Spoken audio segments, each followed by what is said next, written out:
Materi yang pertama itu kita akan membahas tentang pendekatan sosio-emosional. Nah, di sini tuh kita akan bahas sedikit tentang pengertian sosio-emosional. Dalam pendekatan manajemen kelas sosio-emosional menjelaskan bahwa proses belajar mengajar itu yang efektif tuh agar untuk memenuhi pembentukan sosio-personal yang baik, dalam arti terdapat hubungan interpersonal yang baik antara murid dan guru.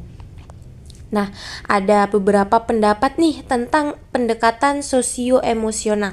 Yang pertama tuh ada Carl A. Rogers. Dia tuh berpendapat bahwa pentingnya guru bersikap tulus di hadapan murid, menerima dan menghadapi murid sebagai manusia, dan dapat memahami murid itu dari pandangan murid tersebut.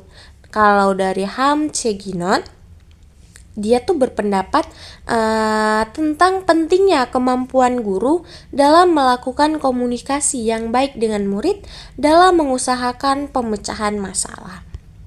Nah, yang selanjutnya itu ada dua dugaan pokok yang dipakai dalam pengelolaan kelas di antara lainnya. Yang pertama, iklim sosial dan emosional yang positif itu tuh dalam artiannya adalah dalam pengertian diperoleh dengan hubungan interpersonal yang harmonis antara pendidik dan pendidik, merupakan kondisi yang memungkinkan termulainya kegiatan pembelajaran yang efektif. Nah, yang kedua, iklim sosial yang emosional. Itu tuh yang positif tergantung pada pendidik dalam usaha melakukan kegiatan pembelajaran yang diketahui dengan hubungan yang baik. B. Pendekatan perubahan perilaku. Peran guru ialah mengembangkan peserta didik yang baik dan mencegah perilaku yang kurang baik. Pendekatan ini didasari oleh perubahan perilaku. Ini berbanding dari sudut pandang psikologi behavior. Dari sudut pandang psikologi behavioral yang dikemukakan pendapat sebagai berikut. Pertama, seluruh tingkah laku yang positif dan yang negatif merupakan hasil proses belajar. Pendapat ini mewajibkan pendidik kelas berusaha menyusun program kelas dan suasana yang bisa mendorong terwujudnya proses belajar yang memungkinkan bisa mewujudkan tingkah laku yang baik. Yang kedua, dalam proses belajar ada proses psikologis yang didasari oleh penguatan positif hukuman, penghapusan dan penguatan negatif. Asumsi ini diharuskan sebagai pendidik melakukan usaha mengulangi program atau kegiatan yang dinilai baik untuk terbentuknya tingkah laku tertentu, terutama di lingkungan peserta didik. C. Pendekatan elektik. Pendekatan elektik diartikan sebagai pengelolaan kelas dengan menggunakan berbagai macam pendekatan untuk menciptakan dan mempertahankan kondisi belajar yang efektif dan efisien.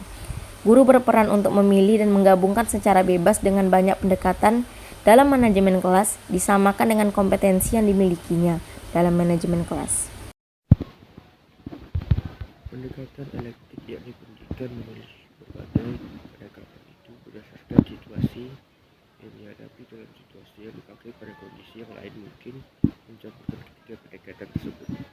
Guru dapat memilih berbagai pendekatan dalam manajemen kelas untuk menciptakan kelas yang aman dan kondusif. D. Pendekatan analitik pluralistik memiliki perbedaan dengan pendekatan elektik. Pendekatan yang analitik pluralistik memberi kesempatan pada guru untuk memilih model manajemen kelas atau beberapa gabungan model dari berbagai pendekatan yang memiliki potensi besar yang mampu mengatasi masalah manajemen kelas dalam situasi yang telah dianalisis. Kemudian ada 4 tahap analitik pluralistik: menentukan situasi kelas yang diinginkan, menguraikan situasi kelas yang nyata, memilih dan memakai strategi pengelolaan, dan kemudian terakhir menilai keefektifan pengelolaan.